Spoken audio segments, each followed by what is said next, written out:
Amerika Serikat dan sekutu pun dinilai tak akan bisa menaklukkan Rusia. Sejumlah negara di dunia dianggap amat sulit untuk ditaklukkan secara militer, salah satunya Rusia. Harian terbitan Swedia, Svenska Dagbladet, menyebut menyerbu Rusia akan menjadi mimpi buruk bagi militer negara manapun karena kondisi geografis dan luas wilayahnya. Berdasarkan kriteria itu, harian Swedia itu mengatakan negara mana saja yang berniat menyerbu Rusia harus mempersiapkan diri menghadapi kondisi geografis yang beragam selain militernya yang kuat.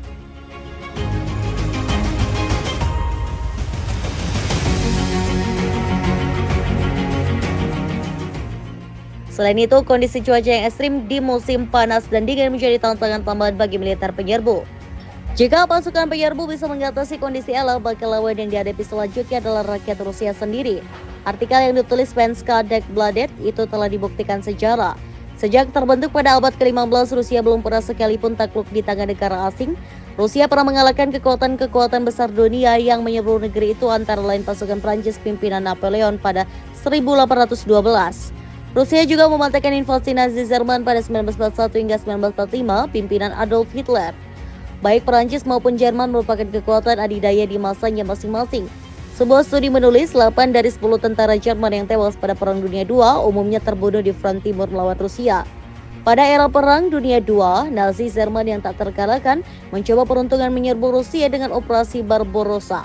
Meski berhasil melaju cepat di awal-awal penyerbuan dengan merebut banyak wilayah Rusia, serangan itu segera terhenti ketika musim dingin tiba.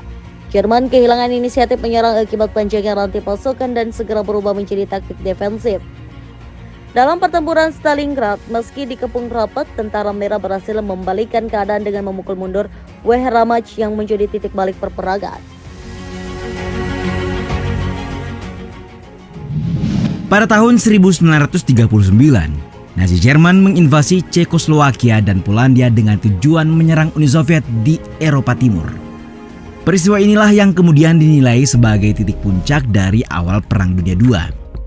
Ya, pertempuran antara Uni Soviet dan Nazi Jerman sering dianggap sebagai yang terbesar, sekaligus pertempuran paling berdarah dalam sejarah peperangan. Keduanya juga dikenal sebagai dua kekuatan besar.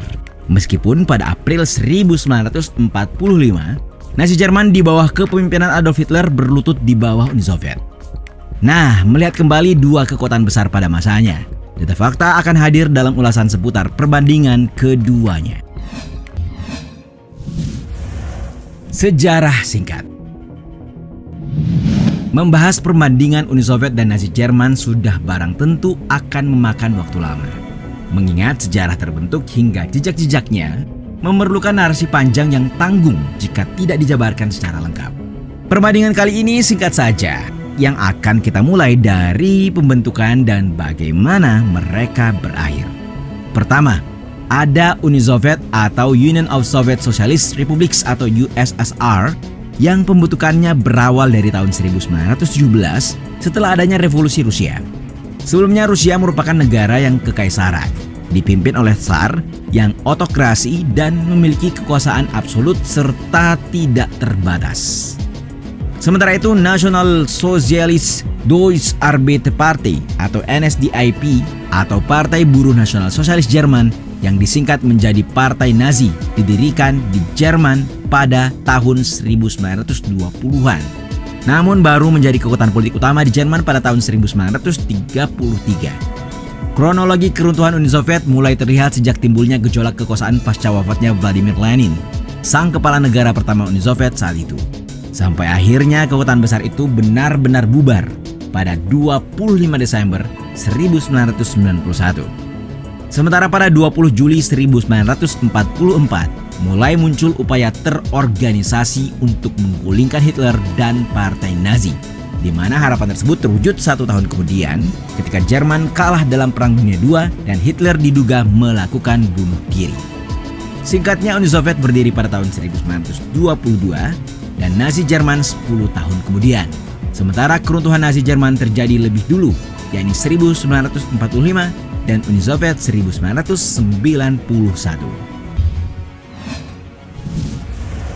Luas area. Perbandingan selanjutnya adalah luas area. Baik itu ketika Uni Soviet dan Nazi Jerman utuh hingga runtuh, dan terbagi menjadi beberapa kawasan seperti sekarang. Uni Soviet dalam masa kejayaannya menjadi negara dengan wilayah terbesar di dunia. Perkiraannya adalah 22,4 juta kilometer persegi atau hampir 1/6 permukaan bumi dan 2 kali luas Amerika Serikat. Ini sangat wajar karena Uni Soviet mencakup beberapa wilayah otonomi di dalamnya, yang mana luas tersebut meliputi 11 zona waktu. Tanahnya pun terdiri atas gurun, tundra, dan pegunungan, hingga sungai-sungai terpanjang di dunia. Nah, sebagai pecahan sekaligus pewaris resmi dari Uni Soviet, Rusia memiliki luas 17.125.200 km persegi, membuat Rusia didaulat sebagai negara terbesar di dunia. Sementara itu, Nazi Jerman memiliki area seluas 633.786 km persegi, dengan Jerman hari ini tercatat memiliki luas yang menyusut hampir setengahnya, yakni 357.588 km persegi. Jadi, negara mana sajakah yang pernah tergabung ke dalam Uni Soviet dan Nazi Jerman? Melansir detik.com, pasca berdirinya Uni Soviet, negara ini menjadi negara dengan wilayah terluas dan mencakup 20 Republik Otonomi Sosialis Soviet. 16 negara diantaranya berada di dalam Rusia, 2 di dalam Georgia, 1 di Azerbaijan, dan 1 lainnya di dalam Uzbekistan. Namun pada tahun-tahun terakhir Uni Soviet berjaya, 15 Republik Sosialis Soviet akhirnya memerdekakan diri. Adapun 15 negara anggota yang dimaksud termasuk Rusia dan Belarusia, serta ada Armenia, Azerbaijan, Estonia, Georgia, Kazakhstan, Kyrgyzstan, Latvia, Lithuania, Moldova, Tajikistan, Turkmenistan, Ukraina, hingga Uzbekistan. Sedangkan rezim Nazi yang mendominasi negara tangga melalui ancaman militer juga berhasil menaklukkan sejumlah negara pada tahun-tahun menjelang Perang Dunia II. Nazi Jerman melayangkan permintaan wilayah yang semakin agresif, serta mengancam dengan perang jika hal tersebut tidak dipenuhi. Nazi menguasai Austria dan hampir seluruh Cekoslowakia pada tahun 1938 dan 1939. Jerman lalu menandatangani Fakta Non-Agresi dengan Uni Soviet dan menginvasi Polandia pada 1 September 1939 untuk selanjutnya memicu Perang Dunia II di Eropa. Pada awal 1941, Jerman telah menguasai sebagian besar Eropa. Demografi.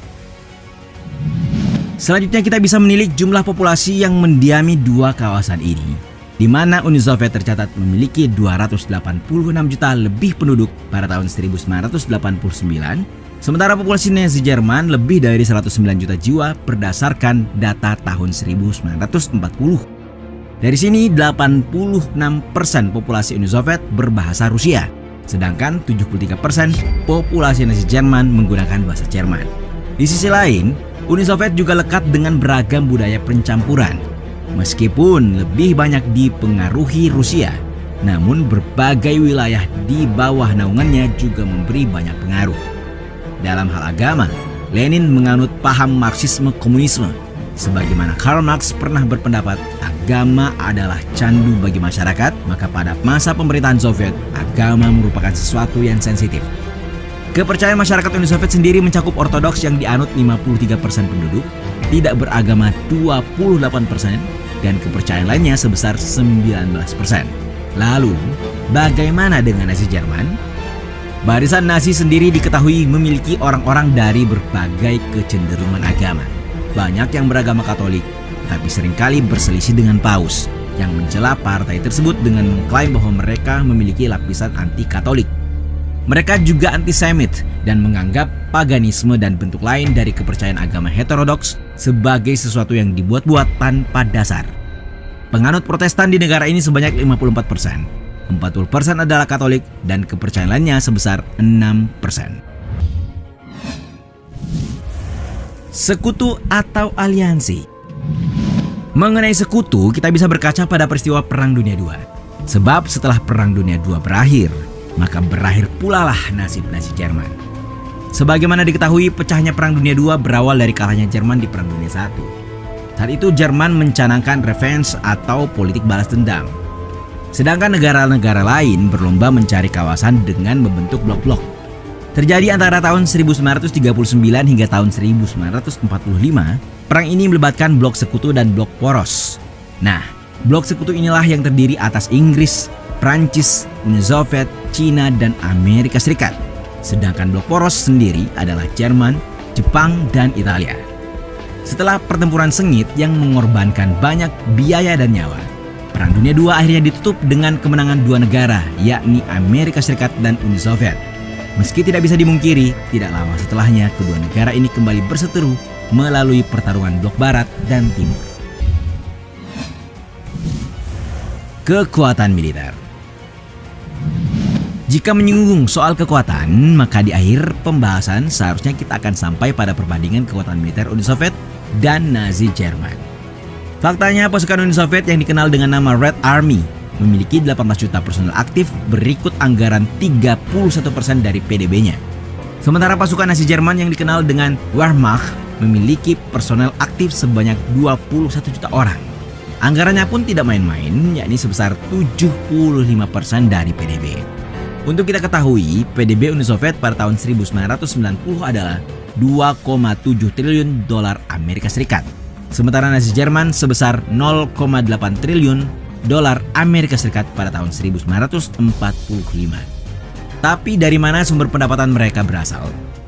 Pada tahun 1950-an, Uni Soviet telah berubah dari yang beberapa dekade sebelumnya adalah negara agraris menjadi kekuatan industri utama.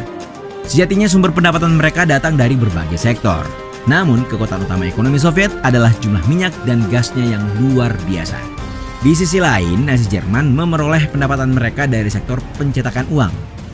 Apa yang paling ikonik dari Uni Soviet dan Rusia? Mungkin salah satunya adalah pemimpin mereka. Ya, Joseph Stalin merupakan pemimpin terlama dengan rentang 29 tahun, sedangkan Adolf Hitler menghabiskan waktu 12 tahun untuk menyertai Nazi Jerman hingga akhir.